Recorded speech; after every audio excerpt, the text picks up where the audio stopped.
কেমনে যে বলি That was legitness. না That was. বলেই দি ওকে বাবা প্রতিদিন মায়ের হাতে তরকারি খেতে কিরকম লাগে না তোমার মন চায় না নতুন কারো হাতে তরকারি খেতে না তোর মায়ের হাতের তরকারি খুব ভালো আমি যে বলি ভয় তো লাগতেছে না একবার চেষ্টা করে দেখি।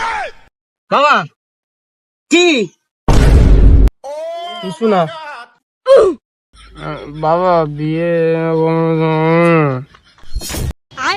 কি কস ঠিক করে ক বুঝি নাই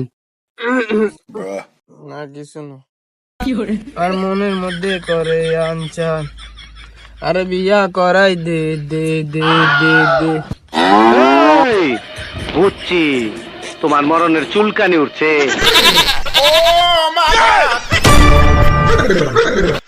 আরাম দাদা খারা